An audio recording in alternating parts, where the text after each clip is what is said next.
sitting for these tests, if you will, and I knew that I would be welcomed in as a fellow Indian into these people's homes. They'd be feeding me, and then I would end up writing a story about them that would not be flattering. And I refused to do it. And I told the publisher, I'm not going to do it.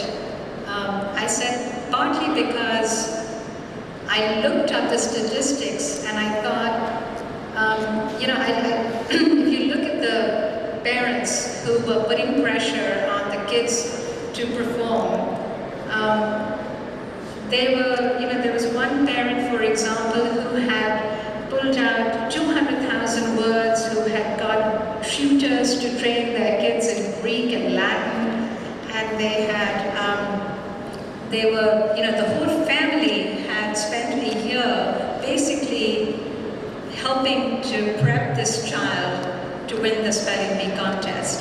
And then in the end, do you know what word he stumbled on? Darjeeling.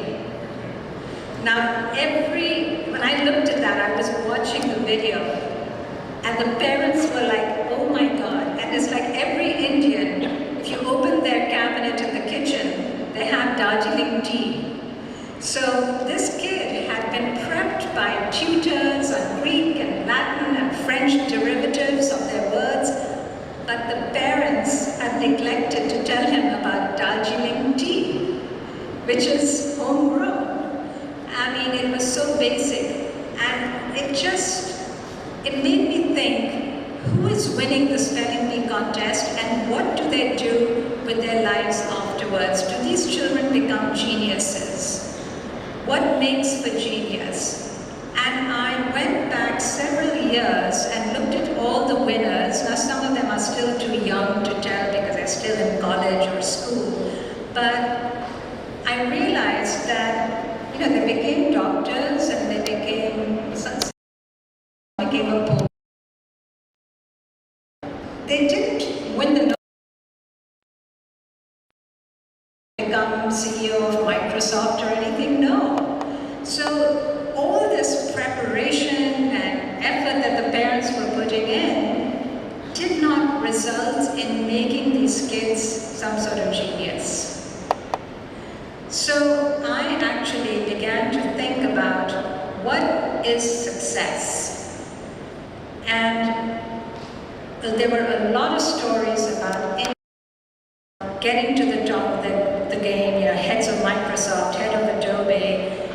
All of a sudden, it was exploding all over the place. And I began to look at their stories, and I told the publisher, listen, the success of Indians is far bigger than the spelling bee.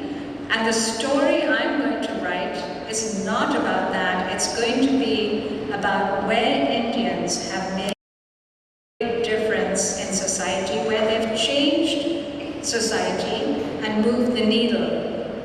And I said, I've looked into it, I spent a year looking into this, and I discovered the place where Indians were having a major impact was tech, medicine, and with Indians who were born in the US, they were increasingly getting involved in leadership and public policy and politics. So those were the three areas I decided to focus on.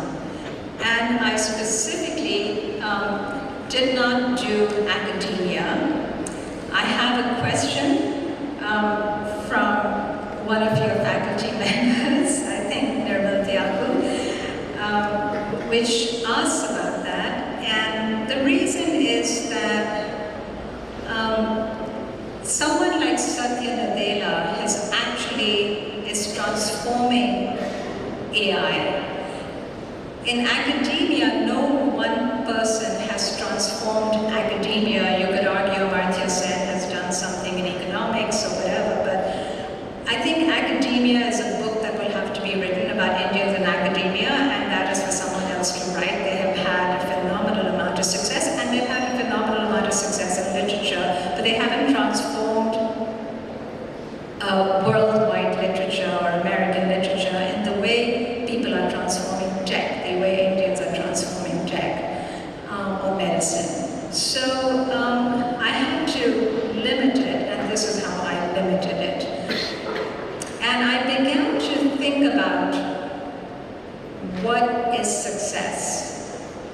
And it's relevant for all of you because Shantanu Narayan and Satya Nadella, who are the respective CEOs of Adobe and Microsoft, did not get into IIT. They failed the exam. But yet, they are the biggest successes in life.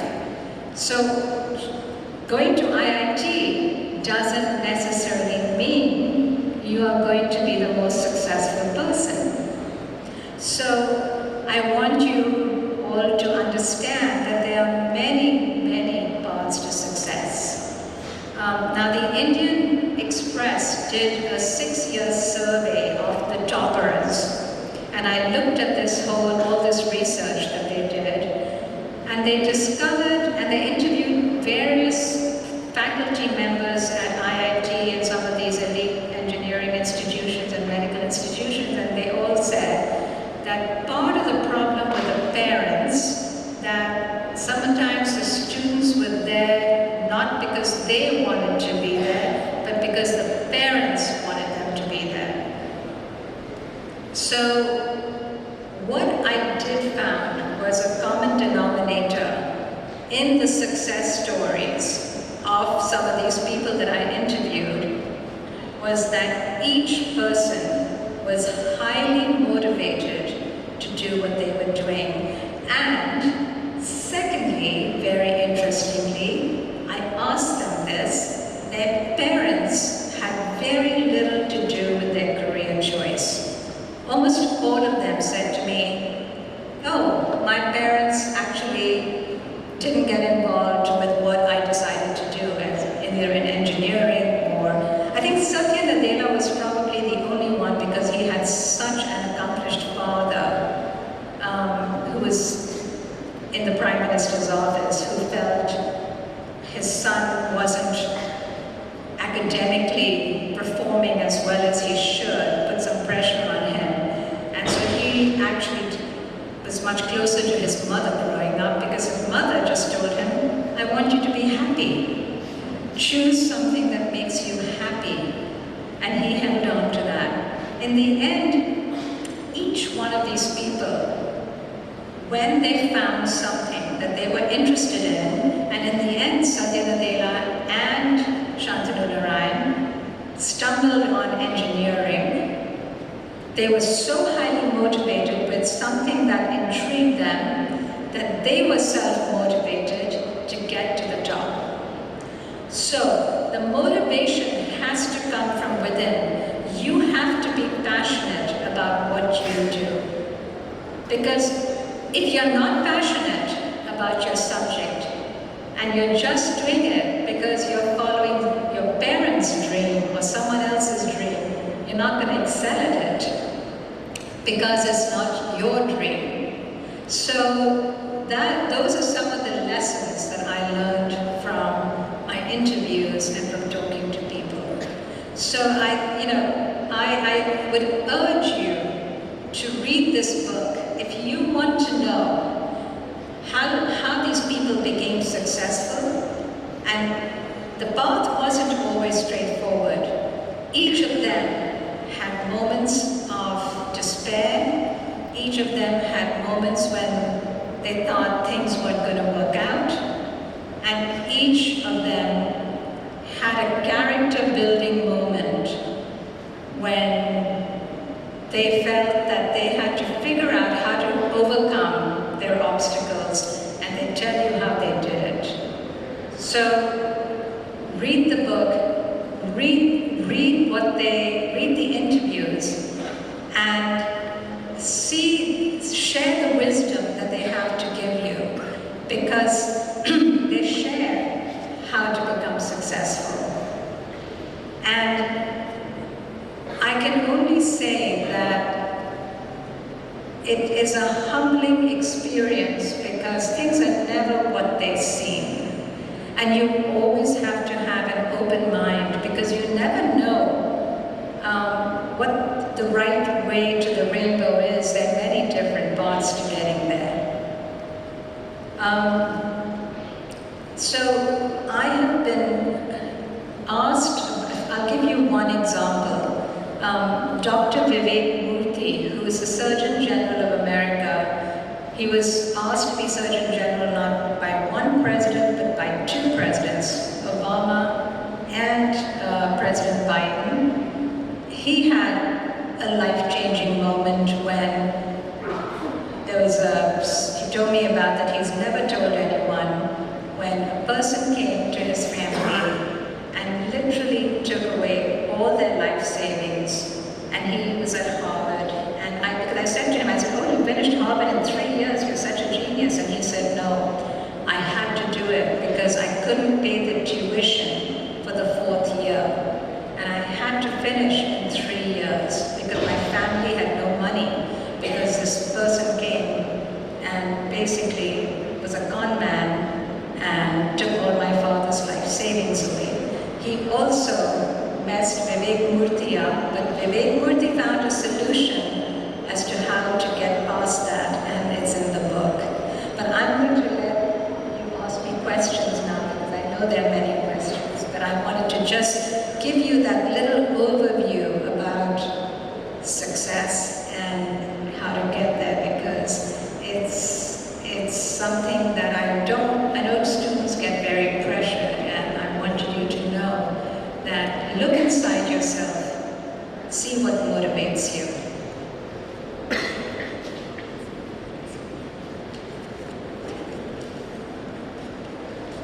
Thank you, ma'am, for that brilliant introduction to your book.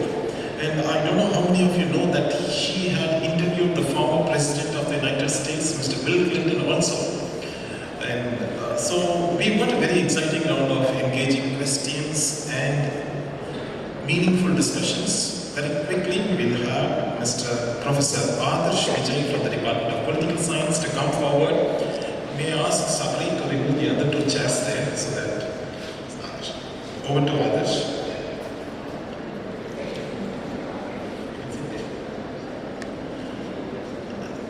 Can you give the hand mic to?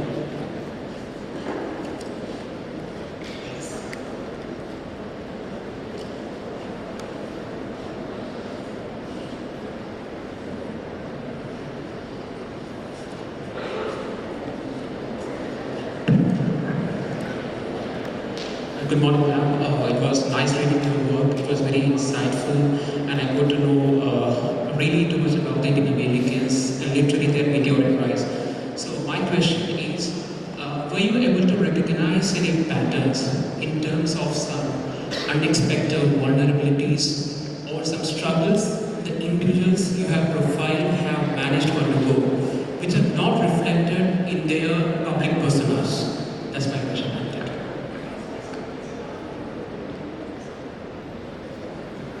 I saw that question that you had sent. There's a difference between the people who came in the early days, in the 1960s, like Kanwal Rekhi, Vinod Khosla, who started Sun Microsystems. Those people had to fight a certain amount of discrimination. And you know, they ended up, and Suhas Patil as well, and they ended up setting up their own companies. These people were in what I call inventors and founders. They were very creative, they were inventing things, and then they ended up founding their own companies because they weren't getting promoted or they weren't able to get very far in what they wanted to do. So they set up their own companies and then they sold them for a substantial amount of money. And what they did, and what led to some of the success of Indians in Silicon Valley, was that when they made a huge amount of money, they started a group called TIE, the Indus Entrepreneurs. It's an organization that helps other Indians and South Asians not only found companies, but it gives them advice on how to run companies, how to manage startups. And the word quickly spread that these group of seasoned people who had now become successful were available for advice, counsel, and perhaps even investments. And they would sit in their office and give people help, advice, connect them to other investors. And this network now has become a very, very powerful network in Silicon Valley and has, I don't know, 40,000 members, and I may be getting this wrong, there may be even more, but they have many chapters across the world now. So that has really helped attract a lot of Indians come to Silicon Valley. And when these people said, we don't want other Indians to come here and suffer what we went through. We want them to have a network, we want them to have a sense of support. There's one thing I do want to mention here is when to talk about success. Chandrika Tandon is one of your most famous alumni. And I wanted to just mention her story because she's from Chennai. How many of you have had the opportunity to meet her or see her or hear her? Just raise your hand. Well, you are going to have that opportunity hopefully tomorrow. So let me just tell you a little bit about her story. A lot of people have heard about Indra Nooyi. How many people have heard about Indra Nooyi? Raise your hand. Okay, that's her younger sister, who became head of Pepsi, and she is a very accomplished person, and also from MCC. And absolutely no doubt that Indra has, as a Fortune 5, as an Indian woman to head a Fortune 500 company, she broke barriers. But they have a very interesting pathway.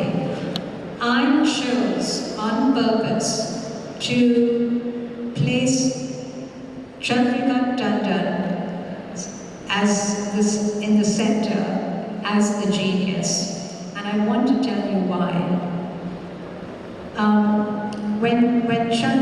So Indra Nooyi had a career which was very traditional. She went to Boston Consulting Group, and it was a consulting company. Then she moved to Pepsi, and she worked her way up the ranks, up through management, and then became CEO. Now, it was not a small accomplishment by any means for a woman to become the CEO, but it was a traditional route, and she did a great job. Now let's just move to Chandrika Tandon for a minute. Chandrika Tandon, when she was living in Chennai, she worked for Citibank. She went to IIM Ahmedabad.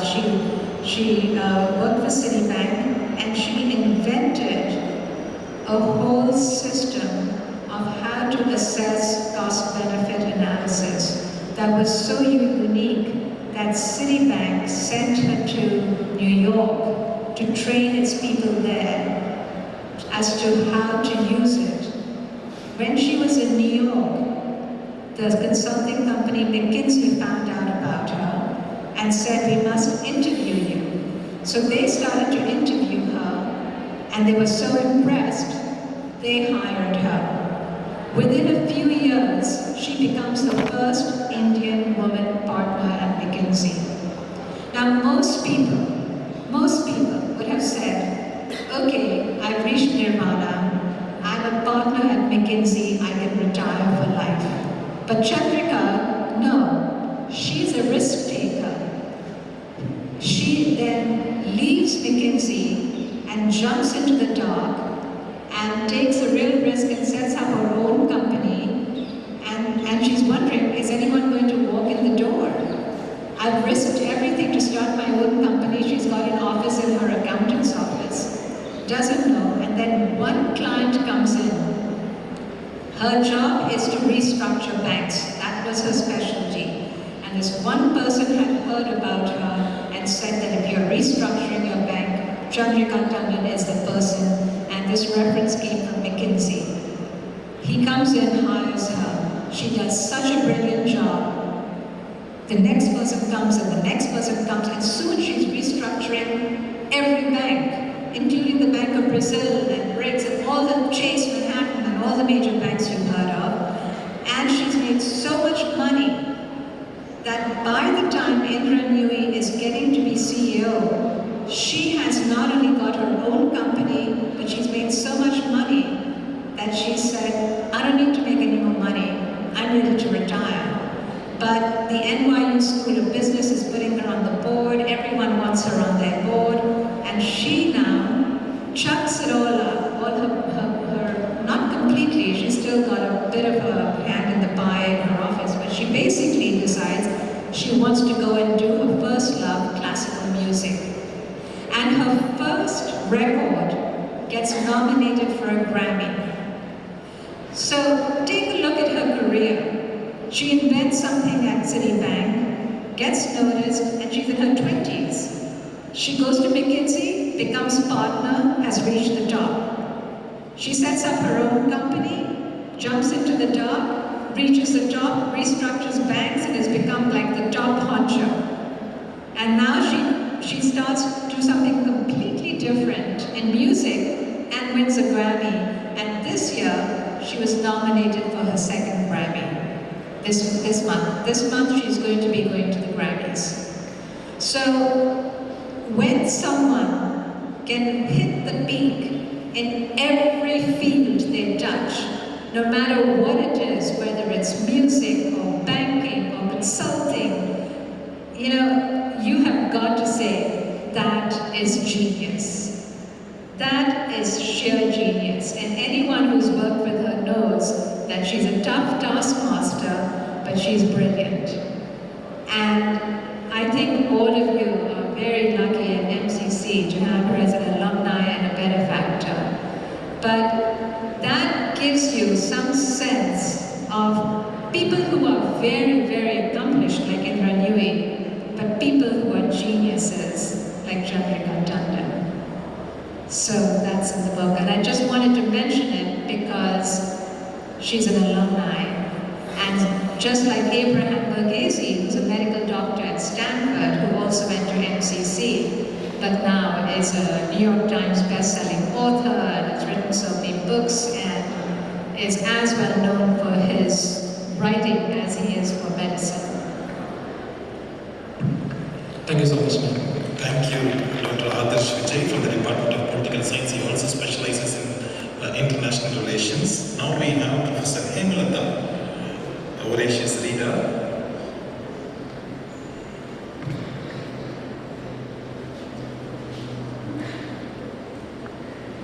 Followed by Mr. Dr. Nirmal Thakur.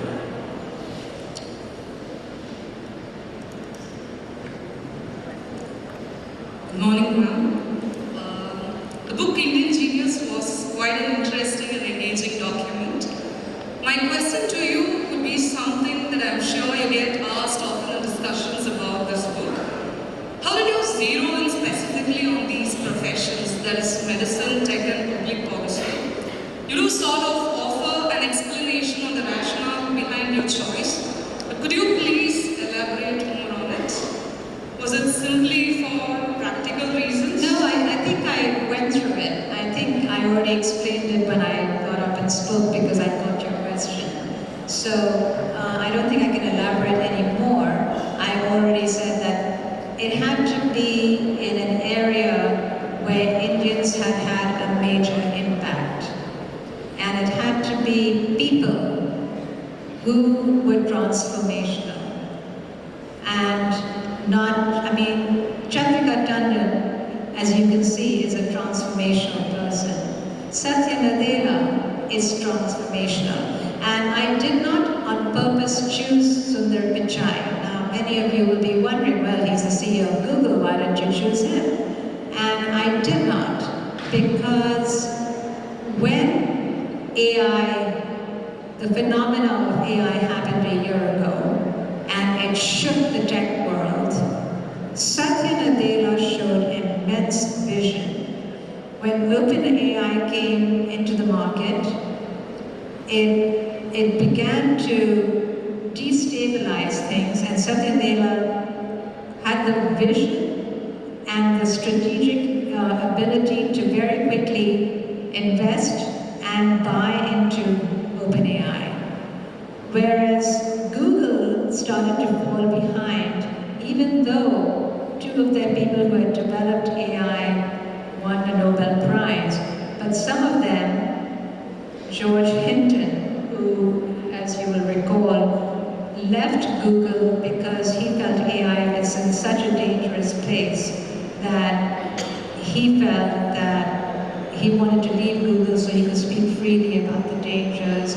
And Sundar Pichai got off balance by things that were going on, and then he turned around to the original founders, Larry Page and Sergey Brin, and said, can you come back and help me? Well, if you're a very confident CEO, you don't run back to the founders and say, come back, help me. Satya Nadella did not go to Bill Gates and say, come back and help me. Satya Nadella grabbed everything by the reins. He had a vision, and he took Microsoft to the next level. He invested here, he invested there. He pushed the company. He's the one who had the whole idea about the cloud, and he's taken it to the next level. And under him, it hit $1 trillion. It became 4-1. There's a bit of a race between Apple and Google and Nvidia right now, but there's a race between who is the most profitable company in America, but Microsoft is in the running. And so you have to be someone with vision and someone who is transformational. So that is why I chose Satya Nadella rather than Sundar Pichai. It was with a great deal of thought, and I get into it in my book, so if you're interested, you can read the details of the book. Just one more in connection to the same question, ma'am. Can we really expect a sequel to this book? Well, someone should write about the academics, as was raised earlier, and the wonderful writers, Salman Rushdie and all these other people, but I don't think I'm going to do that. It's not a sequel, it's a different sort of book. Someone else can do that. Someone did ask me if I wanted to write a book about Indian geniuses. And there, you know, we'll have to see, we'll have to wait and see. Thank you. Now to Dr. Nirmal Tyago from the Department of Physics. Thank you, Dr. Hemlata.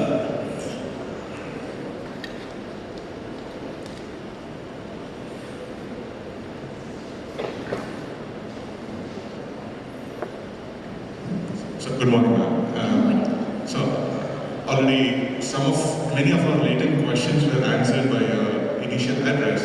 So I personally want to offer my gratitude for bringing out a lot of the hidden stories. Basically, biographies generally give a very polished view of these personalities where we cannot sometimes relate, but you have brought out all the vulnerabilities and the hidden compassion. For example, Dr. Abraham Verghese and his deep-rooted compassion and how it all, the genesis of all that. So it was a big meal, so to say. It was never-ending meal for us to read the book. It was just constantly feeding us with stuff. So the question which I have in mind, because one of the questions you already answered, the other question I have in mind is, Indians are generally conformists.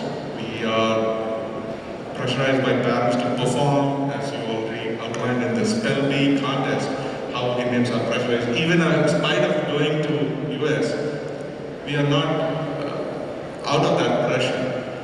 But these stories seem to suggest that the success stories are not the ones who are just conformists but non-conformists.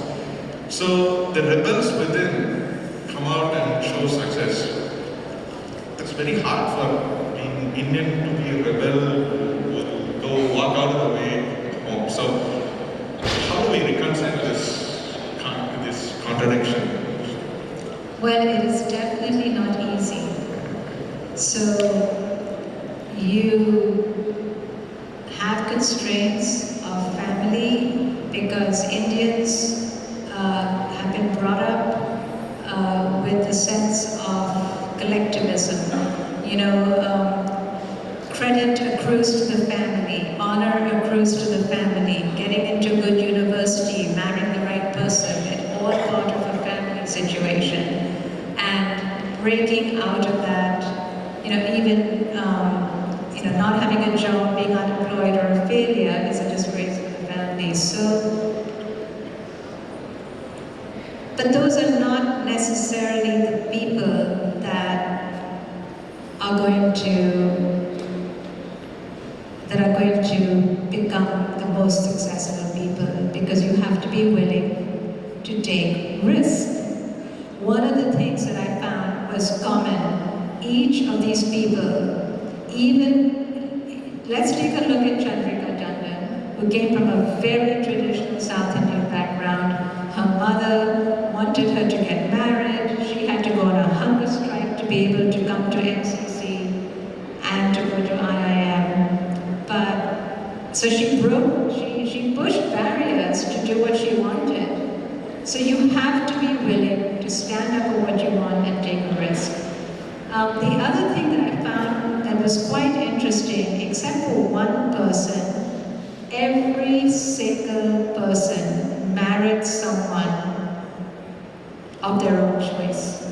It was just one of those, out of curiosity, I asked each person, and every single one, except for one person, had married someone that they chose. They did not have an arranged marriage. So I thought that was also interesting. Even Vinod Khosla, who, is an older person, and Kanwal Rekhi, who came here a long time ago, in the 60s, he married an American. Vinod Khosla married his childhood sweetheart from Delhi, but his parents were not that thrilled. But he insisted, I'm going to marry my girlfriend, and he married her. So there was a streak of independent thinking and independence with each of these people. Now, you're all South Indians, so I will say that the other interesting correlation I found amongst a lot of these high-achieving people were that a lot of them were South Indians or Punjabi. It was really strange. Just take a look at the list, and then it wasn't just this list. I made a list of people I haven't included in the book, like Ajay Banga, who's a head of the World Bank, and there are a lot of other people. And I kept going through this, and I said, wow, if you're from Madhya Pradesh, your likelihood of being a genius is really small. But if you're from, Tamil Nadu or Karnataka or something, it's very high. So I'm expecting all of you people from MCC to produce some geniuses because it's in your DNA, at least as far as my book is concerned, in a very unscientific way. So don't disappoint us. Study hard, and you'll make Professor Wilson very proud. Cannot confirm it easily. Thank you. Thank you so much. We'll have the last round. May I request the 4 student participants to quickly come to the dais. In about 5 minutes, we need to wind up and take their chairs on the dais and quickly read out your questions to Ms. Meenakshi. These students have taken the time to read through your books, and the second, Indian Genius. The first book, one student has read. Yes, after the lectures. These question time will be based on her second book, Indian Genius. So I request Ms. Lekha to give a question.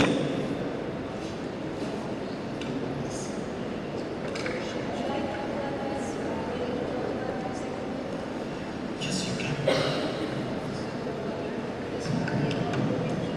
No, that happens in about 10 minutes. So we'll finish this round and then you can start.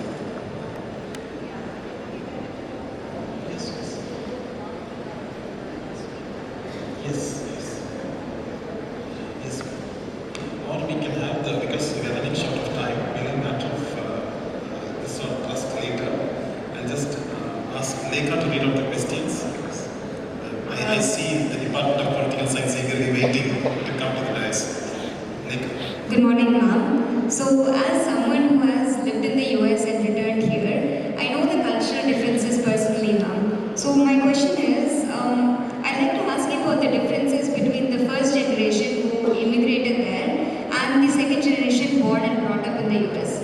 So, did their patterns of success vary? And do they still have the traditional values that we as an Indian society value and cultivate a lot? I think that's a really interesting question. There is certainly a difference between the kids who are born there, but sometimes it depends on the environment they're living in. So, let me just put it this way. In the 1970, when I first went to study in the US, there must have been barely 50,000 Indians in the whole country. Think about that. I couldn't even find, it was hard for me to find an Indian woman foreign student to talk to. There was one in Boston, aside from me. And there were hardly any Indian restaurants. There was one in Cambridge. Today, there are, it's like Chinese restaurants. Indian restaurants are everywhere. Indians are everywhere. So, we have almost 5 million Indians in the US. So now you have a critical mass. So in those days, children who were born to Indian parents who lived there assimilated into American culture because there weren't that many Indians. So kids who were born there in the 80s, I would say, assimilated.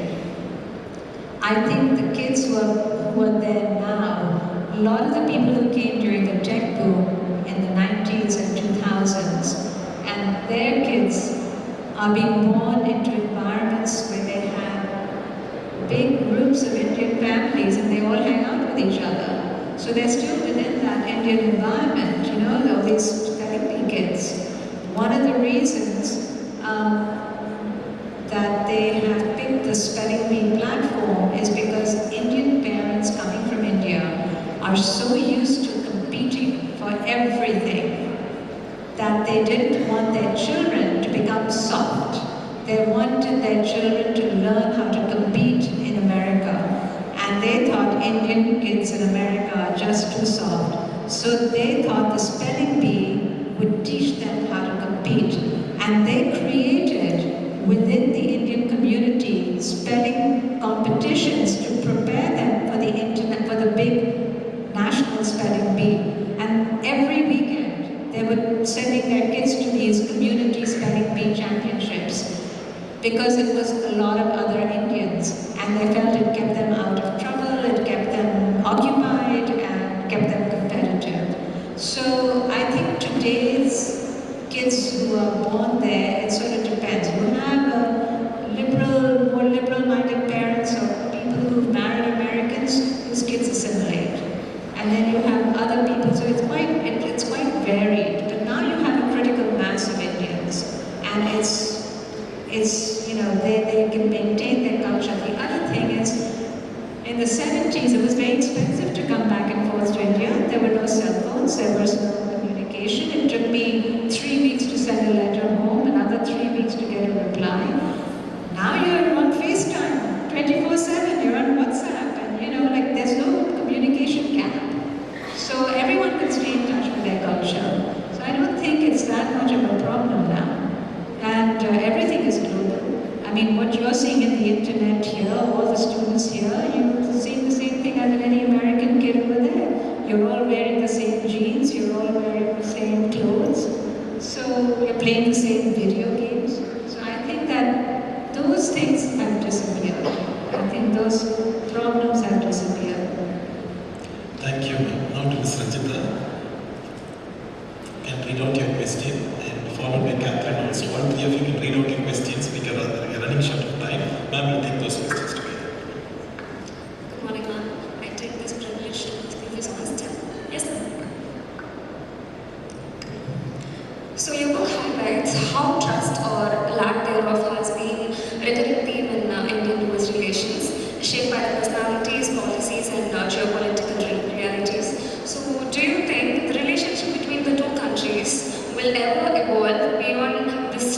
a visit of the two countries will ever be on a visit to become truly the strategic and symbiotic, or will the mistrust remain an intrinsic part of their dynamic due to the fundamental differences in the political system, historical experiences and global priorities?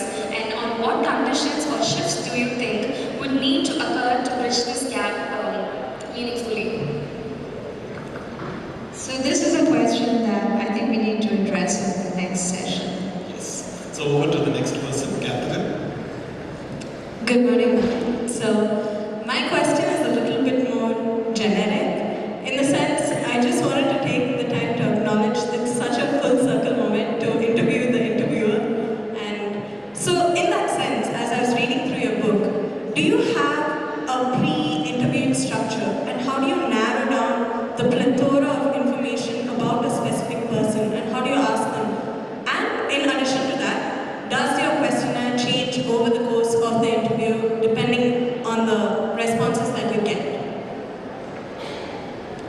Yes, I usually have done a fair amount of research before I go in to meet the person. You never want to go in without knowing enough about them, so I spend a great deal of time. I like to go very well prepared. So, for example, let's just take Deepak Chopra. Deepak Chopra has written 92 books. I didn't read all 92 books before I went to see him, but I read a fair amount. So it requires a great deal of work. Fareed Zakaria has written about 7, I read all of them. And then I read articles about him, I obviously watched all his shows, I've read interviews he's given, so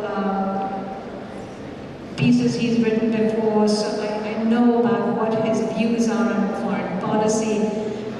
The same with Deepak Chopra. I listened to a whole lot of his videos, YouTubes, interviews, Oprah Winfrey. So I prepared pretty thoroughly for, I sort of know who this person is before I'm going in to see them. You really have to do your homework. If you're a good journalist, that's what you do. So when I go in, I have a list of questions, because based on everything I've read and everything I have listened to, I have a list of questions about them. And I'm trying to generally, in this book, I was trying to get to the heart of who they were as people. And I will say that I got the biggest compliment from Fareed Zakaria, because he read the book and he sent me the nicest note, and he said that I really got him, and it was probably the best profile of him that he's read. So that was really a compliment, and he said he really liked my prose. And since he's a Harvard professor, he's got this, he's interviewed so many people who've written so many phenomenal books, I took that to be a real compliment. But yeah, I think that people appreciate when you have done your homework, because when you ask questions from knowledge, then they are much more willing to give you a good interview, because they realize that you've put in the work and they're much more willing to answer. But sometimes it's also developing a personal rapport and allowing the person the space to talk. So with Vivek Murthy, it just came tumbling out, this whole situation that happened with his father, the guy taking advantage of his dad and running off with the money. I've never seen it anywhere. So when he came out with the story, I was just thinking, my God, this is all on tape. And he's telling me this heartrending story about himself, which is all in the book. And it's very personal, and he had tears in his eyes. And I thought, goodness. But I don't just stop there. I also, like with Fareed Zakaria, I talk to people who he went to Yale with,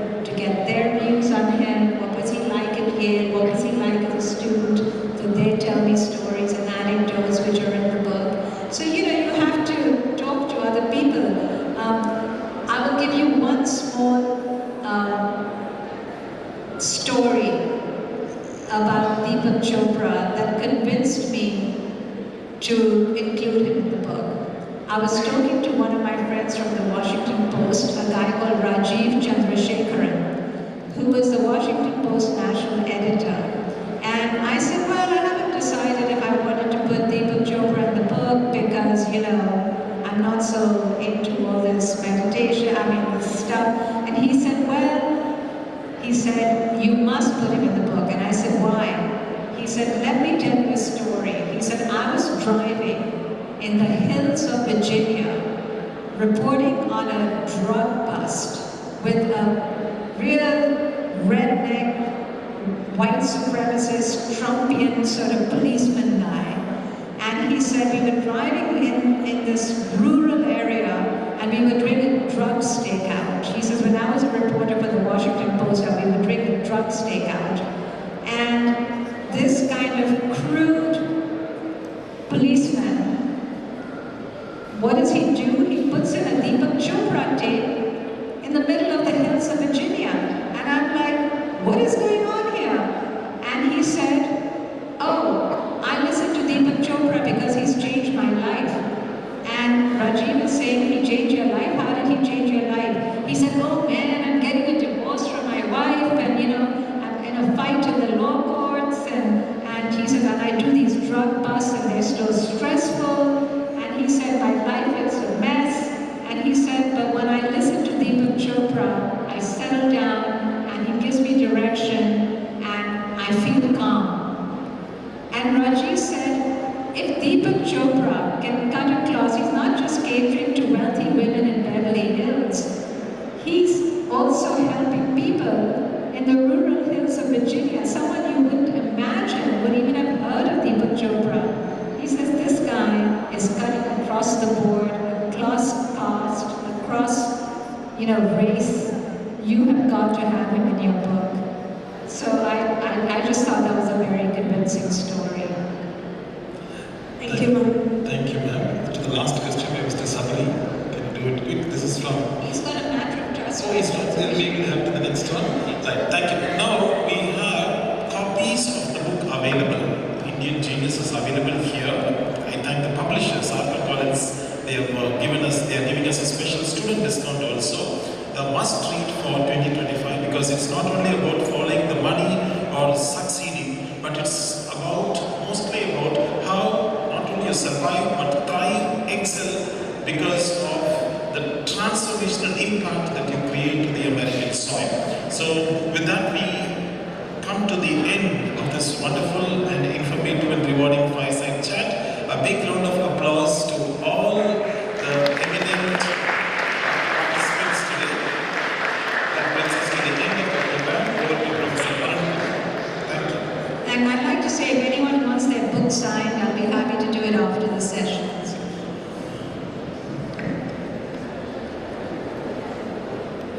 Thank you, Dean Dr. Professor, for moderating this session.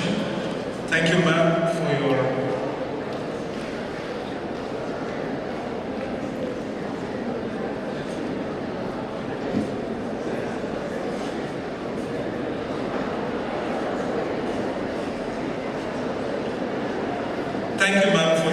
powerful answers. Thanks for your own inspiring story. Thanks for documenting the stories of the successful Indian Americans. Thanks for inspiring our students this morning to create history through their own stories.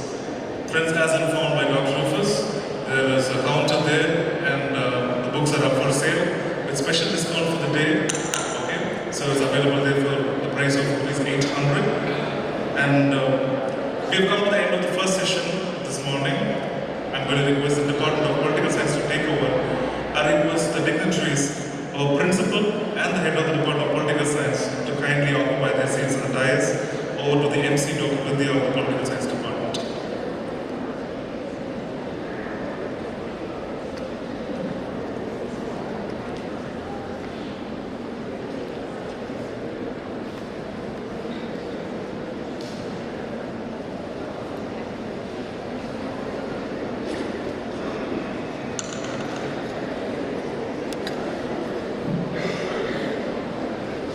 Thank you, Arun, for seamlessly guiding us through the earlier segment of today's program.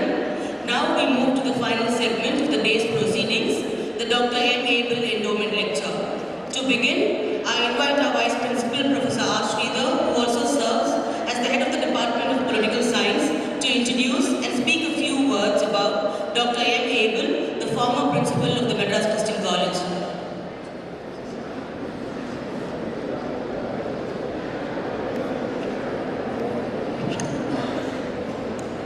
Friends, good morning. I'm very happy to share a few words about Dr. M. Abel. Dr. M. Abel, in whose name today's endowment lecture will be delivered by our distinguished speaker, Ms. Meenakshi, was a renowned scholar, educationist, and legendary teacher of political science and international relations. Born in 1923, Dr. Narula Abel was a brilliant student and completed his master's in history and politics from Madras Christian College in the year 1950. He started his teaching career in MCC that same year in the then combined Department of History and Politics. He was awarded the prestigious Fulbright Smith-Mundt Scholarship to pursue his PhD program in the University of California, Los Angeles during 1959 to 61. In 1961, he was awarded the Danforth Foundation Scholarship from the US for the completion of his PhD. He was nominated as the best foreign student and provided with a scholarship by the Phi Beta Kappa California chapter. He obtained his PhD in 1963 in political science with specialization in international relations from the UCLA. In 1964, Dr. Abel was appointed as Professor of Politics and Public Administration. In 1966, he was appointed as the first head of the Department of Politics and Public Administration, when the department was carved out of the Department of History. Dr. Abel was also the first person to be appointed as the Dean of Humanities when the post itself was created in 1972. Dr. Abel was appointed as the third Indian principal of Madras Christian College in the year 1978. That very year, MCC became one of the first few colleges to be granted autonomy in India. Dr. Abel's principalship of Madras Christian College between 1978 and 1981 was coterminous with the introduction and the operationalization of autonomy in Madras Christian College. He was a very able administrator who managed the complex transition of MCC from being a university-affiliated college to becoming a role model autonomous institution. In 1981, he became the first Vice Chancellor of Sri Krishna Devaraya University, Anandapur, Andhra Pradesh, which post he held for 2 terms till 1987. He was subsequently appointed as the first Vice Chairman of the Andhra Pradesh State Council for Higher Education. For his immense contributions, he was awarded D.Litt by the Sri Krishna Devaraya University in 2005. Dr. Abel was a prolific writer and published numerous articles and several books. His writings deal with diverse areas such as Indian government and politics, public administration, economic development, subaltern studies, Dalit concerns, higher education, and church administration. Dr. Abel's academic pursuits and administrative responsibilities did not preclude him from getting involved with the larger arenas of social life. His record of pursuits in the social, cultural, and religious spheres of life are equally impressive. During his lifetime, he served as Director of the Community Service Center, Madras, and also held various posts of significant nature in the Church of South India, National Christian Council of India, World Council of Churches, Sirampur University, and the United Theological College, Bangalore. He was also the editor of the journal, The South India Churchman. Until his demise in 2012, Dr. Abel continued to be intellectually active, taking a deep interest in local, national, as well as global problems and issues. He had an abiding interest in India's foreign policy, especially India's relations with the United States of America, as he had done his doctoral research there. He would have been very happy with today's speaker and the topic of the lecture. On behalf of the Department of Political Science, I thank Ms. Meenakshi Ahamed for accepting our invitation to give the Dr. M. Abel Endowment lecture today. Indo-US relations are not only of great strategic importance to both the nations, but are most consequential for the very nature of the contemporary world order. I cannot think of a better person than Ms. Meenakshi Ahamed to talk about Indo-US relations, and a better time to talk about it, today being 20th January, when the Trump 2 era begins.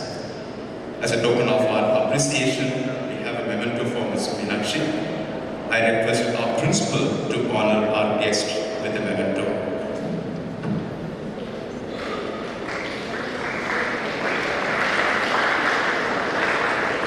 It's a tap job painting.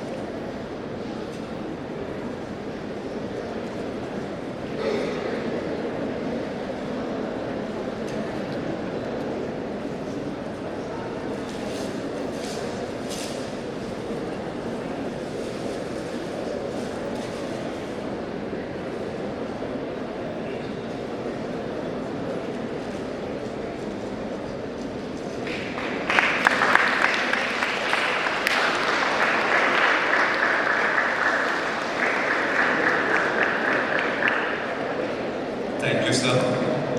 I also want to place on record our department's deep gratitude to our principal, Dr. Wilson, for his enduring support to our department and for facilitating this event today. Without much ado, it's over to Dr. Meenakshi for our endowment lecture. Thank you. Thank you, sir. We now move to the most anticipated part of this session, the lecture by our esteemed speaker, Ms. Meenakshi Ahamed, an accomplished author and journalist, a renowned expert in Indo-US relations. Without further delay, I invite her to deliver her lecture on the future of Indo-US relations in a multipolar world. Over to you, ma'am.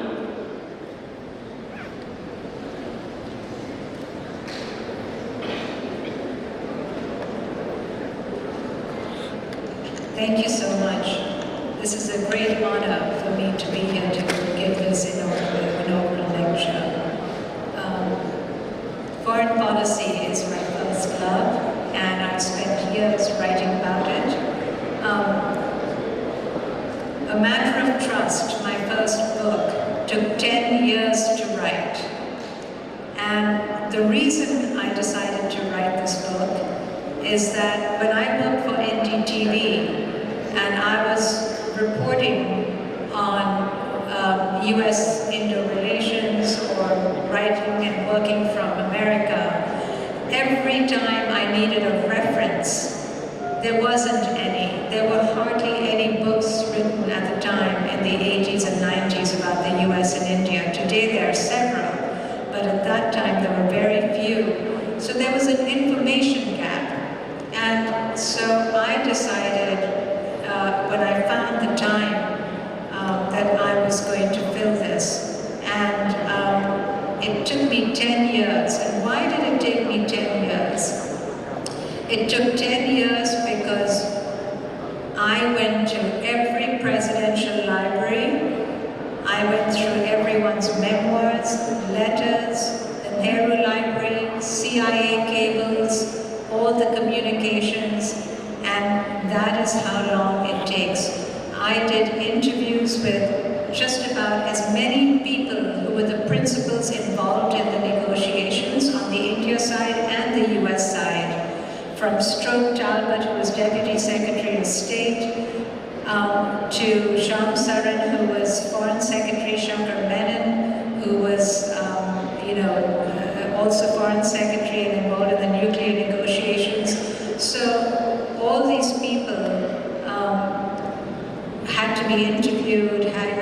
get to them. But when I first started this book, I thought, who's alive that I need to get and reach?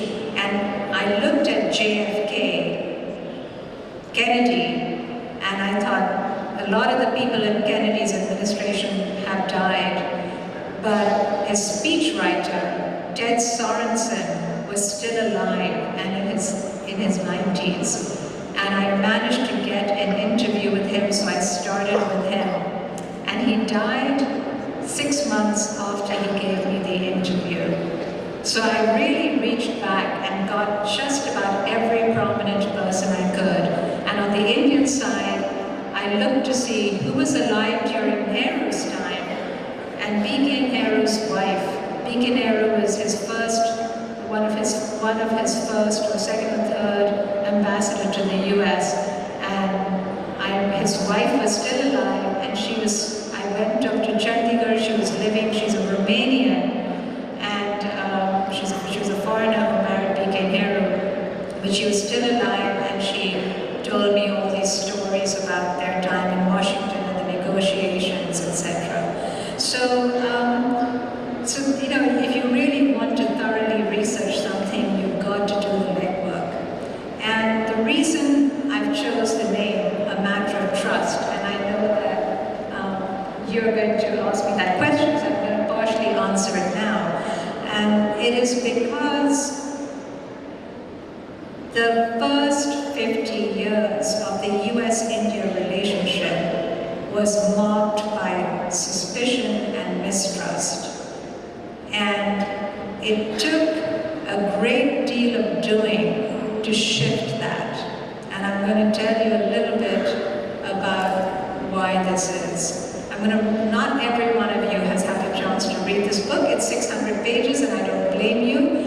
But I did not want to write a book that was boring and full of UN Resolution 98521 that was going to put everyone to sleep. I wanted to know if the Kashmir issue had gone to the UN, who betrayed who? That's in the book.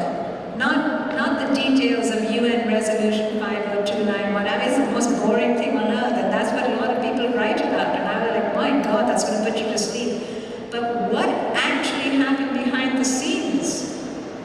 And what actually happened behind the scenes in 1948, when it went to the UN, was a massive British betrayal. And that is what I discovered reading the memoirs and the documents, and that's in the book. And all the problems started from there. So I wanted to make sure, because the book, a lot of it is about people. Why is it that Mrs. Gandhi and Nixon could not stand to be in the same room as each other? Why did they despise each other so much? Why did Nixon call her, names? I mean, horrible names. And, it took a lot of digging to discover what Mrs. Gandhi had done that upset him so much. So, even though every policy issue is in the book, the food policy, the nuclear policy, and all that is in the book, what is also in the book is the stuff about people, because people in the end make policy. And so I think that's what makes a book interesting. And what makes a book interesting is all these characters. So just very briefly to let you know, because today is a very, very important day, as the gentleman informed you. 10,000 miles away, a new president is being inaugurated in Washington, D.C. And I'm going to come back to you at the end of the lecture to leave some thoughts with you about that. That is going to be a very consequential inauguration, not just for the US and the US and India, but for the world. And it might be a pivotal turning point in geopolitics. Now, to go back to the book, colonialism dominated the geopolitical structure until the World Wars. The British were the great empire, but when India gained independence in 1947, the world had begun to change. The new nation states that had started to emerge out of colonialism, countries like India were independent. Britain was in retreat, both politically and economically. The world wars had bankrupted a lot of Europe. And the US was stepping into the breach and becoming the new emerging big power in the West. And after the World War, Russia, or the Soviet Union as it was called, and the US became the two big superpowers, and the Cold War descended across the world. After World War II, the Cold War took over, colonialism was out, and we've been living with the consequences of the Cold War since then.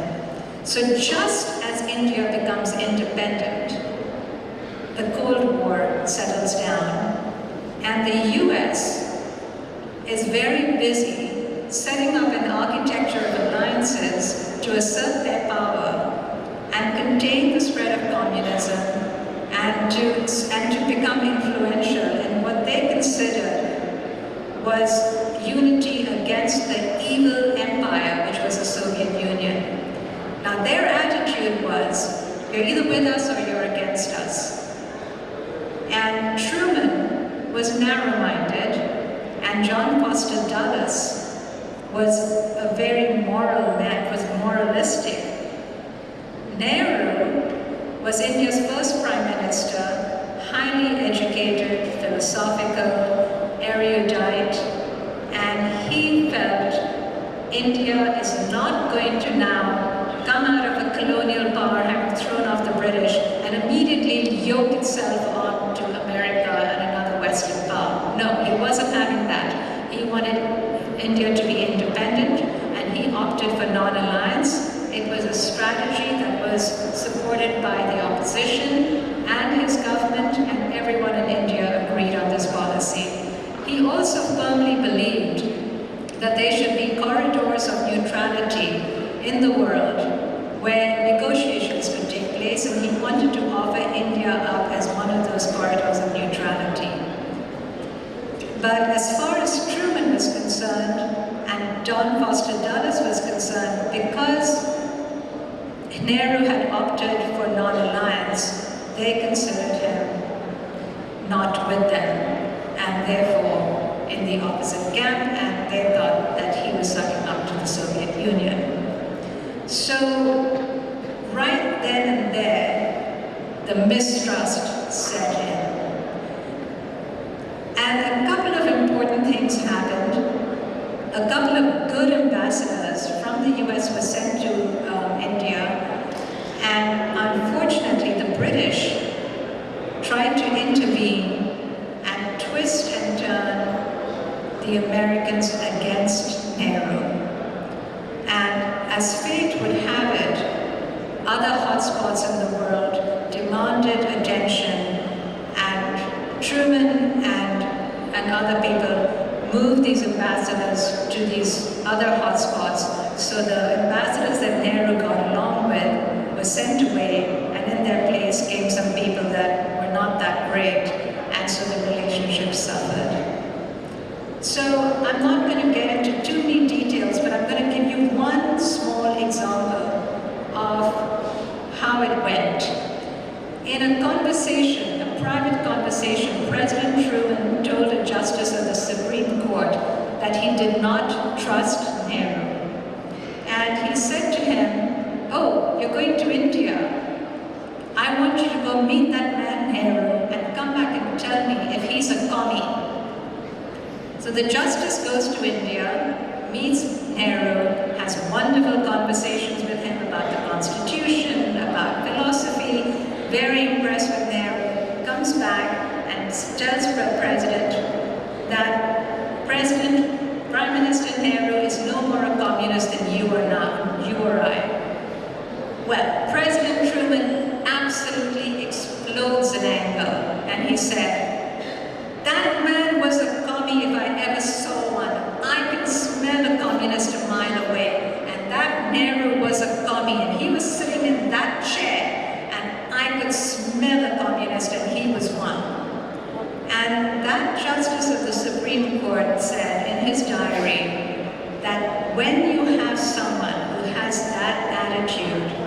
not going to change his mind. And so there was the relationship right there, doomed. So then fast forward, JFK comes in, they have a very good rapport with Nehru. Nehru helps during the China War, but JFK is assassinated and Nehru dies shortly after, so the relationship doesn't quite recover. And along comes Mrs. Gandhi, and there is a very promising beginning to her and Johnson's relationship when he wants to go all out to help her, but Mrs. Gandhi takes a stand on Vietnam, and President Johnson is like a bull in a china shop. He sees red, he thinks he's betrayed her, and betrayed him, and he then, it's just at the time when India has one of its most severe famines. None of you are all too young to remember the days when ration cards used to be our Aadhaar card. All of us had to buy rice and atta from ration shops. This is not a world you know, but we growing up in the 60s and 50s all had to go to ration shops to buy our food. And India was in the throes of a severe famine, back to back, 2 famines. And President Johnson was being begged by everyone in his administration to send the relief supplies to India, and he refused. He refused because he was angry with Mrs. Gandhi. I've described it in the book. And because he used food as a way, as a revenge tool, he created more mistrust. But the worst was under Nixon and Mrs. Gandhi. I'm not going to get into the details, it's in the book. So when did it change? The pivot came because 3 things happened. In the 90s, India decided to reform its economic policy under Manmohan Singh.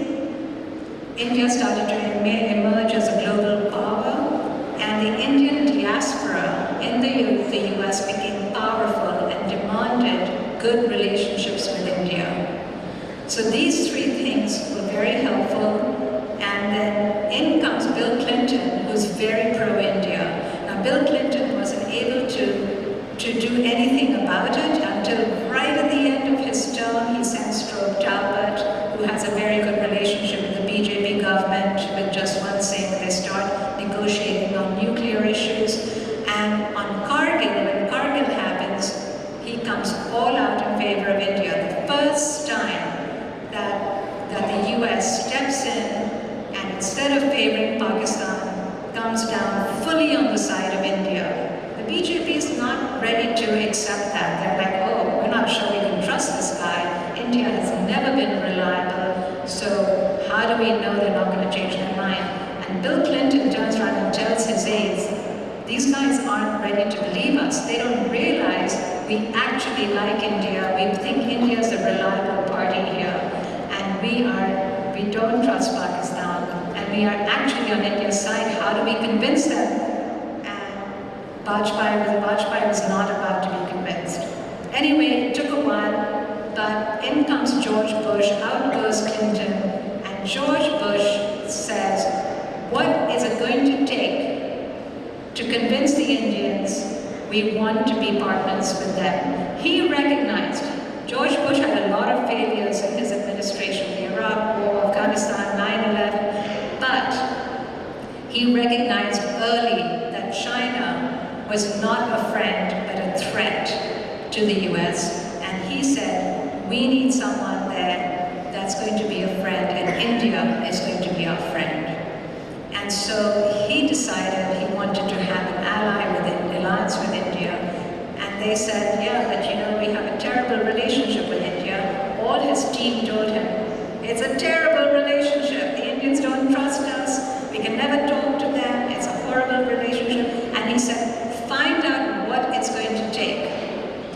And the Indians came back and said, a civil nuclear deal. We've been a responsible nuclear power. You give us a civil nuclear deal, legitimize us, and we will trust you. So Bush told his team, make it happen. So Manmohan Singh died recently, and I think this is a good time to acknowledge that what Manmohan Singh and George Bush Jr. did in negotiating that civil nuclear deal was monumental, and it was a pivotal turning point in the US-India relationship. It is what basically washed away years of accumulated mistrust and suspicion. And even right at the end, I mean, this chapter reads like a thriller. The Indian ambassador in Washington called in all the Indian wealthy businessmen in the US and said, listen, go out and call all the senators and congressmen, fund them, give them money, tell them to pass this through Congress. Then there was, there were all kinds of things going on where they were trying to get this passed. Manmohan Singh would tell his team, come on guys, we've got to, sign up on this agreement, don't be so suspicious. And the atomic agency, those guys were like, we don't trust the Americans, we're not trusting them, they've never been on our side. And they had to pull all their people along. And it was really the effort by these two leaders, by Manmohan Singh and George Bush, that pushed this deal and got it through Congress right at the end. And they finally get it through Congress, and then it comes to India, to Parliament, and it gets stuck. And Manmohan Singh calls up George Bush and goes, you have to put it on hold. And everyone in Washington freaks out and said, do you realize that George Bush just has 4 months left in power? His 8 years are up, and if we don't get it through, it's not going to happen because President Obama, who's won the election, is not going to sign this nuclear deal. He's dead against the nuclear deal. So you've got to get it through. And it turns out, I mean, I've heard lots of rumors this way and that, but Manmohan Singh went to Sonia Gandhi and threatened to resign over this if they didn't support getting it through Parliament.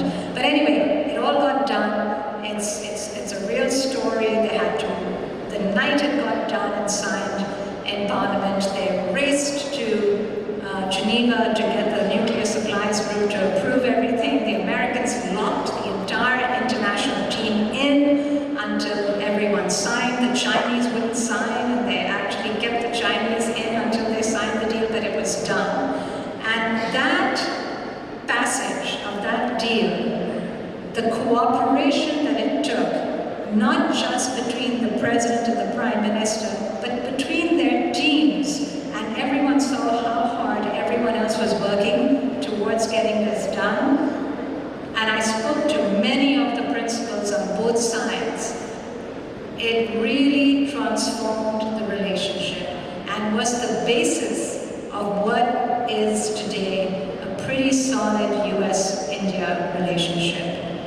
And when I asked actually Jake Sullivan, who is the outgoing national security advisor for President Biden, the top foreign policy person, I said to him, I said, you worked for Obama, and you had Modi and Manmohan Singh. How did you get along with both of them? I said, they're such different people. And he said, basically by the time the civil nuclear deal was passed, we knew that India was an ally, India knew that we were an ally, and maybe we didn't agree on everything, but we knew that we were in it together and we were going to be cooperating for a long time. And Modi went all out to try and be best friends with us. So it was seamless. I said, even though the politics of Modi were very different to yours, he said, yes, even though the politics were different, that was internal.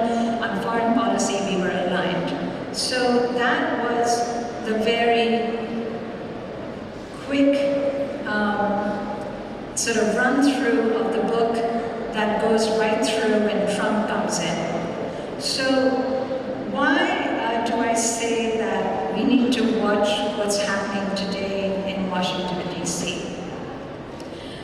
After the end of World War II, we had the Cold War, but the Western countries and non-communist countries like India basically had a system of alliances or treaties that they all subscribed to, and it was a liberal rules-based international order. That's what has kept the world safe. Until World War I, Europe was constantly fighting all the time. Other places were constantly falling apart and fighting, and the geopolitics of the world map was always shifting. Since World War II, Europe basically hasn't had a fight. Russia and China have all been within their own territories. So we followed basically a rules-based international order. And I just want to leave you with a few thoughts.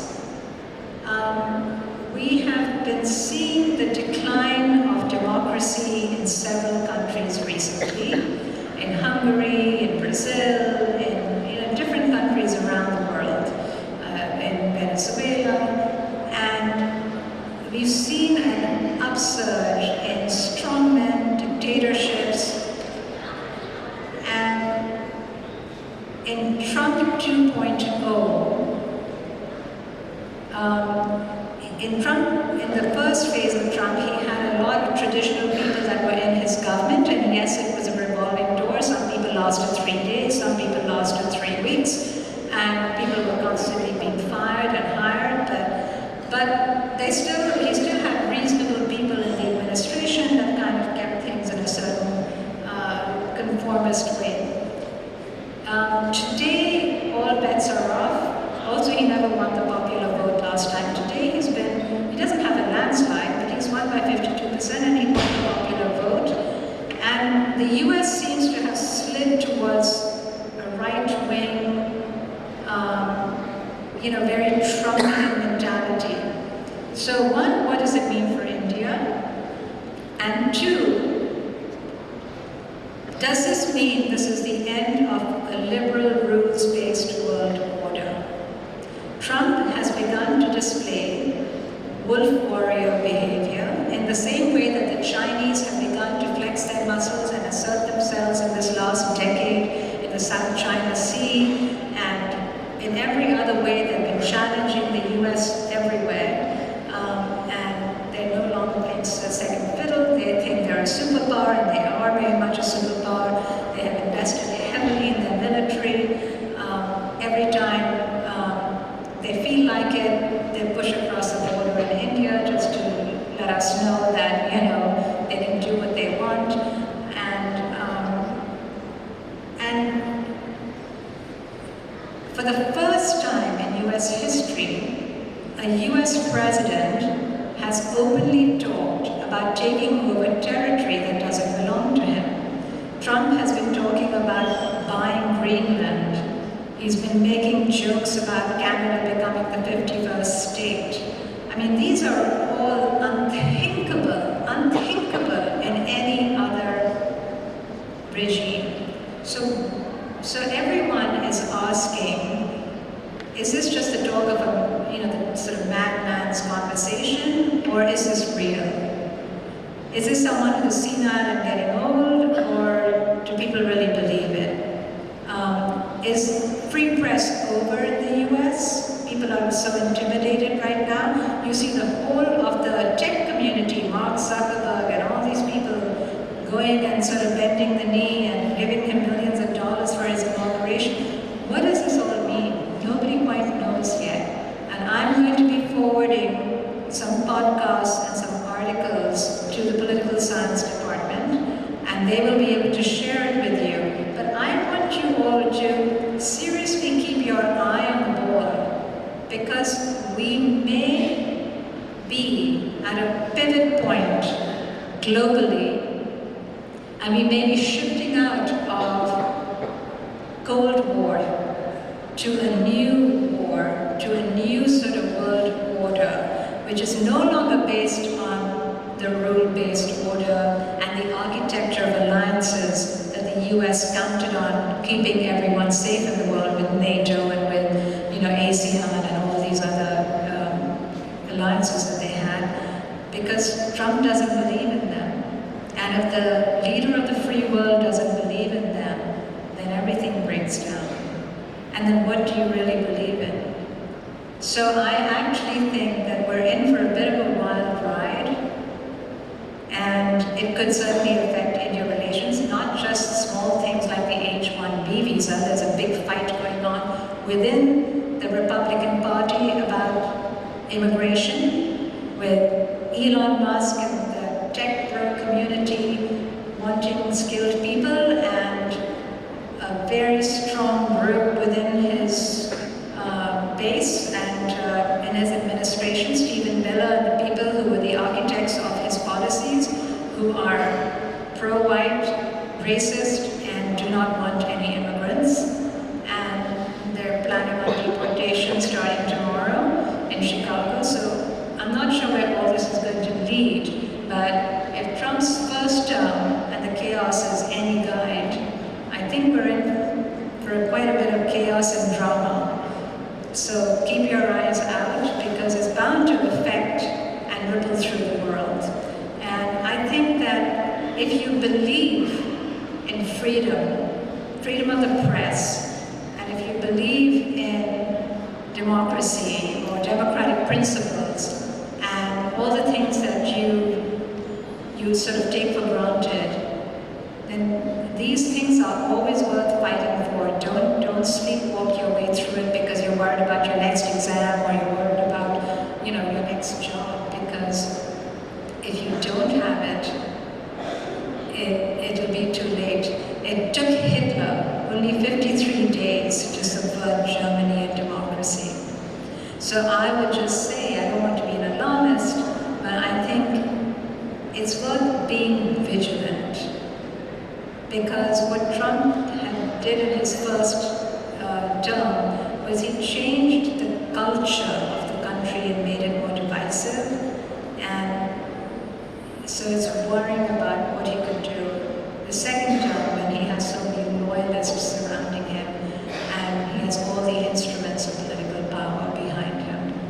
So that's what I'd like to leave you with, and to think about the rule of law, what you care about, what you believe in, and where the world may be headed next. Thank you. Thank you very much, ma'am. Your insights have truly broadened our perspectives on Indo-US relations. Thank you very much. Now it's time for an interactive session where students can directly engage with our speaker. If you have a question, please raise your hand and we will hand you the microphone. You may briefly introduce yourself before asking your question.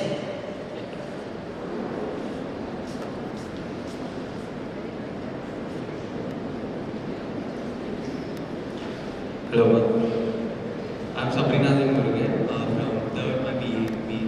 So, as we gone through this book, I have completed almost a matter of trust, emphasize the core value of India and US relationship in the world perspective. So, right now the Trump is going to get inaugurated today, it is Jan 10th. The thing is, why after Mr. Modi, like Indian Prime Minister, the US and the Indian and US bond became more strong, and how the future, like the Trump 2.0 as I mentioned here, would engage India more.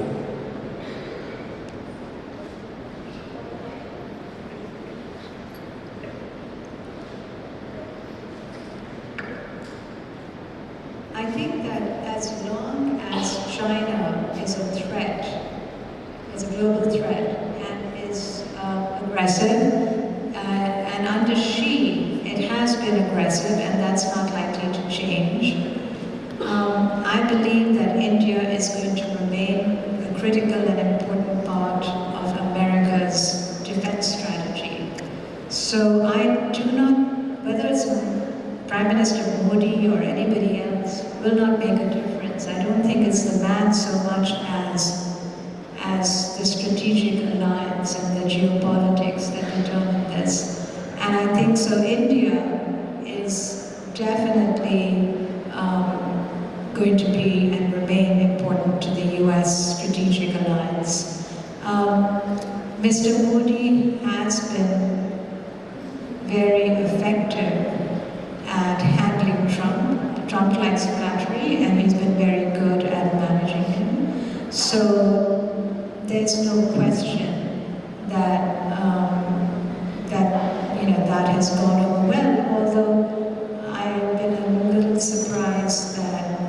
he hasn't, it hasn't come into his calculations in this particular term recently. I haven't heard any announcements regarding India, not too much anyway. He's been focused on Greenland and immigration and all these other things. But let's see what Trump does on China. I think that's going to determine a lot. Hello ma'am, myself Rajita. Since already posted you with a brief question, I would like to cut short. So, do you think the relation between the two countries will ever evolve beyond this trust deficit to become truly strategic and symbiotic, or will mistrust remain an intrinsic part of their dynamic due to the fundamental differences in the political system, historical experiences, and global priorities? On what condition or shift do you think would need to occur to bridge this gap meaningfully? I think we sort of answered that already. So I think we've already said that the differences and distrust have been wiped away. I mean, there's always going to be national priorities that come before international priorities for every country. So right now, for example, the British, which have always enjoyed quote-unquote a special relationship with the US, aren't particularly close today, just because Trump doesn't particularly care for the new government, which is not a right-wing government. But, they have had a whole historic relationship. So those things come and go. I think India and the US have been on the same trajectory since the Bush administration. That hasn't changed. It's on a forward trajectory through Bush, Obama, Trump. I don't think that's going to change because the defense departments have all been cooperating. All the departments have been cooperating, and they're now so wound together that we're not going to untangle that. India has stepped away from its dependence on the Soviet arms. They're buying much more from the US and Europe now. They're no longer that dependent on the Soviet Unions, on Russia. So I think it's inevitable that we stay on this trajectory. Now, having said that, Jaishankar has gone out of his way. I interviewed Jaishankar for the book. He's gone out of his way to talk about strategic independence. He wants to make sure that India's interests come first, even before they sign up with America. So it works both ways. It's not just the US, it's also India. India didn't necessarily condemn the Russian invasion of Ukraine, for example.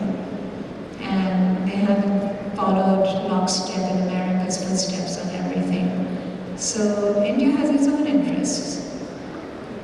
One thing, as I being in US, in my fourth semester from my college, Latena University, semester abroad program from MCC to Latena. So I understand the past prejudice has become changed and they welcome. So the US has, they want Indian minds, to be honest, as you mentioned about this Indian genius as. So I understand that book has great value. And one more thing is, so this book has stopped in Trump, like the previous Trump. So I want to ask whether the second edition of this book, so the same. Okay. That book goes up to Trump 1. I don't know if there's much to say about the Biden administration that's that critical or different. I think Trump too will be interesting. It would make more sense to wait until we've had a little bit more of Trump too, because Trump is only going to serve one term. Let's see what he does in this one term. It's going to be very interesting. That then would be worth an update after that. You can do the Biden and that at the same time.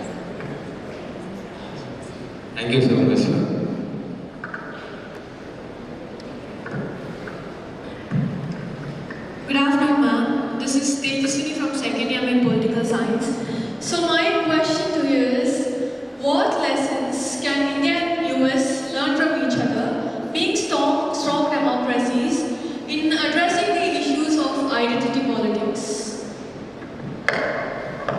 Could you just say what use of identity politics? I didn't quite hear before that. Being strong democracies. Well, I think identity politics are generally used as to divide people. I don't think they've never been used to bring people together, have they? So I think politicians resort to identity politics when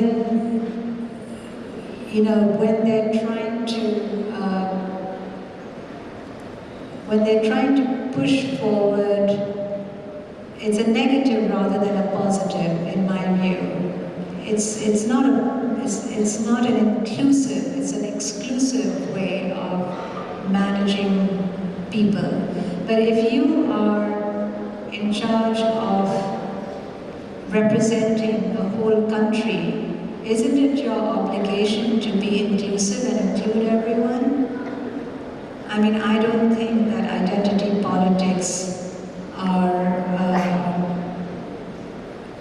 a helpful metric, or not in the long term. Thank you, ma'am.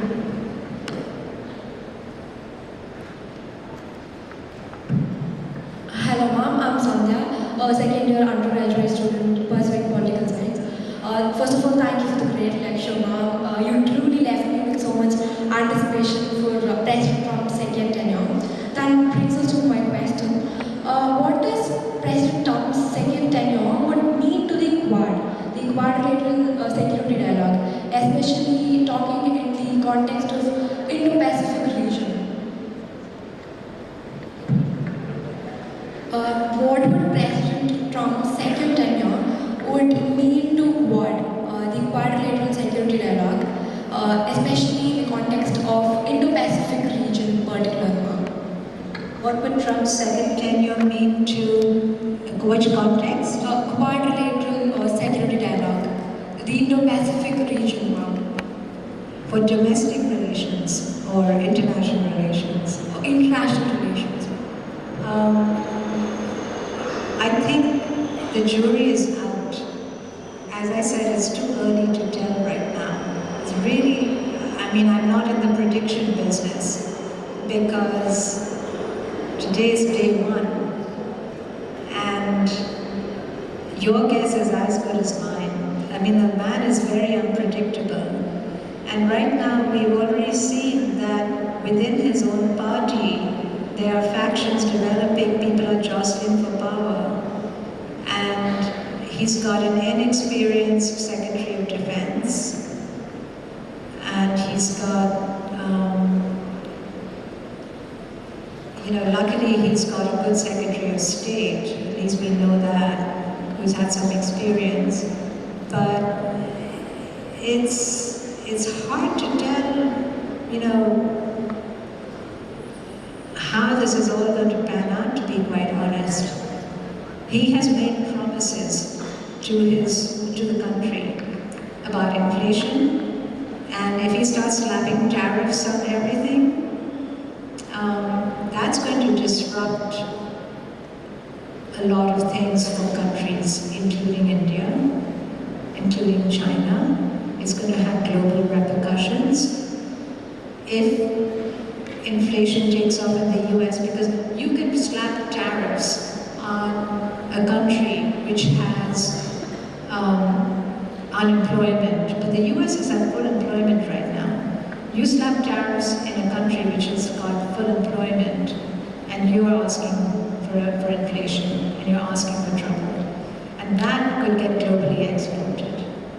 So I just think that his economic policies, it's tricky, his domestic policies, he wants to deport immigrants, right? A lot of these immigrants are agricultural workers who come in because Americans don't want to do the work. If all those strawberries and agricultural products are sitting on the ground and rotting, prices are going to go shooting up because there's no one to pick everything, and those guys have all been packed up and sent home to Mexico. That's also going to be inflationary. We're not just talking about skilled workers, we're talking about undocumented workers. So, I mean, there's potential for quite a bit of chaos in the Trump administration. Now, whether businesses call him up and tell him that you can't do this to us and they prevail, I don't know. But especially some of them are Republicans, the meat packing industry. Americans don't work in meat packing anymore. They don't want to kill all those animals and carcasses. It's all Somalis and people from other countries who come in and do all that work. And if he starts rounding them up and sending them off, some of those businesses are owned by Republicans. And if they start, creating problems, then Trump will have to listen to them. Or because this is his last term, he may not listen to them. So, this is going to be a wild ride. Let's see what he does, let's see what happens. But for India, I think India needs to worry a bit about tariffs. India needs to worry about the H-1B visas. And the one thing I will say is that let's just talk about something we haven't talked about, and that is racism. Generally Indians have been perceived as geniuses, smart people, doing very well in the tech sector. You're an Indian, you must be a doctor, that sort of attitude.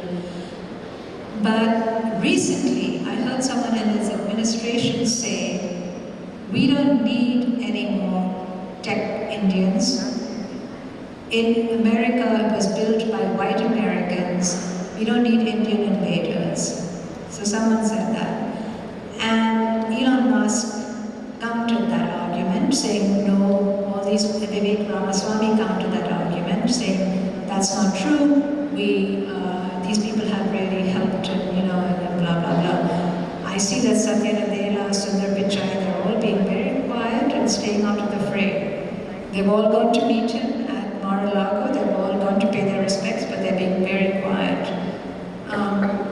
But what it does on the person-to-person level, on the street, in the grocery store, is that it allows people to be racist because he has said, this is a white country for whites and it's okay. And it allows people to be rude and obnoxious to people who are not white. And so, Indians will have to deal with the fact that there may be an increased level of racism against them and discrimination. And those are the sort of subtle, less obvious impacts and after effects and the cultural impacts of someone like Trump. Thank you.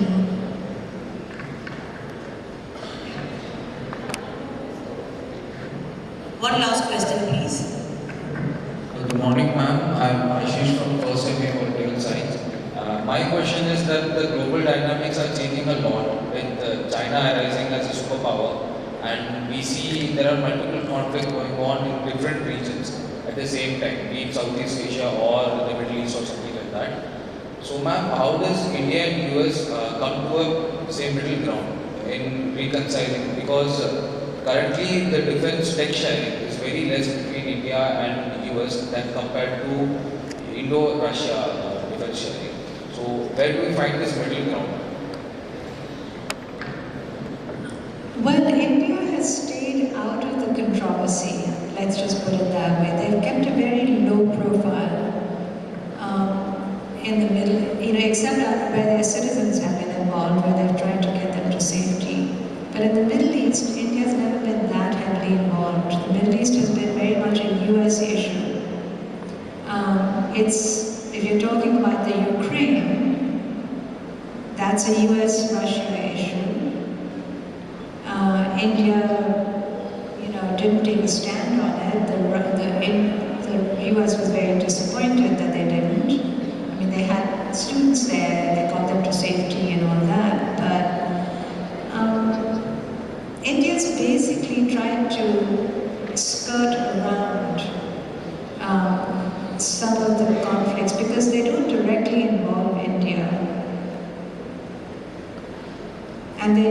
don't, and frankly, the US isn't directly involved either in any one of these conflicts. But ma'am, when it comes to, say, tech sharing, so the middle ground with that, how can we work on that? What do you mean by a middle ground? I'm like, not too much relying on a certain country. Like, we rely too much on Russia these days, so how do you bring them, say, change the dynamic? Look, I think India has a legitimate reason to be friends with Russia. Putin may not be the nicest guy on the planet, but you have a hostile China that sits on India's border. You have Pakistan that's not particularly friendly and is lined up with China. And so let's say tomorrow China walks in again to some part of, India's territory. Is America going to come running to its defense? Maybe, maybe not. I mean, they may supply them with arms and stuff, but they have to maintain a good relationship with with Russia, to make sure that Russia stays neutral. Even if Russia doesn't come to India's assistance. In the past, Russia was always a reliable vote for India in the UN. Now that changed because, India no longer needs Russia and all that. And today, Russia is not the dominant communist power, China is. Russia takes its cues from China now, it's changed, it's flipped. But if India can keep Russia neutral, that's a big help for India. And if it needs help, they still need to get some of their spare parts from Russia. They need to keep them in some good ground. Now, the US recognizes that. I've talked to people in the US, in the Pentagon and places, and they do recognize that they have a good relationship with India, it's growing, and they recognize that they can't do anything about the fact that India needs Russia because of the geopolitical situation and of the spare parts. And they have to tolerate it. But, they don't love it, but they have to tolerate it. I think it's complicated in the world, but right now there are no real direct conflicts where anyone is taking sides. India's not being forced to take sides. There was pressure for India to take sides when Russia initially went into Ukraine. I think that subsided. Thank you, ma'am. We come to the end of the interactive session. Thank you very much, ma'am. Thank you to everyone who participated. As we come to the end of today's event, it's my honor to deliver the vote of thanks. Today's event has been both enlightening and memorable, and this would not have been possible without the grace and blessings of our Lord Almighty. I extend my deepest gratitude to our distinguished speaker, Ms. Meenakshi Ahamed, for delivering a thought-provoking and inspiring lecture. Thank you, ma'am. We are grateful to you for your time and effort that you've taken to share your knowledge with us today. I thank our beloved principal, Dr. P. Wilson, for his constant guidance, support and encouragement in making this program a success. Thank you, sir. I thank our Vice Principal, Professor R. Sridhar. His support and guidance have been crucial in making this event possible. I also extend my gratitude to Dr. Tabitha, Dean of Research and Development, Dr. Samuel Rufus, Dean of International Programs, Professor Arun Kumar, Associate Dean of International Programs, Dr. Franklin Daniel, Head of the Department of English, for their pivotal role in organizing this program. Thank you to all the members of our faculty who worked tirelessly behind the scenes to organize this event. I also thank the representatives from HarperCollins for their presence. I would like to thank our wonderful students and audience for their enthusiastic participation. Once again, my heartfelt thanks to everyone who made today's program a resounding success. Let us continue to build on the spirit of learning and collaboration. Thank you very much. I now call upon Reverend Zote, the Associate Chaplain, for the closing prayer and benediction.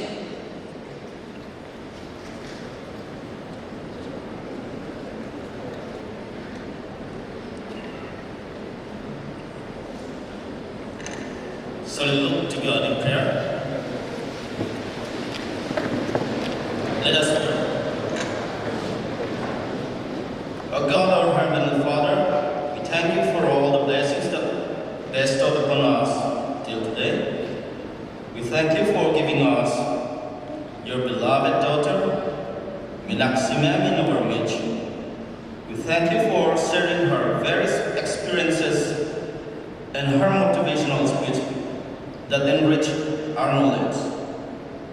Lord, once again, make us realize that all the wisdom comes from you and only for your glory alone.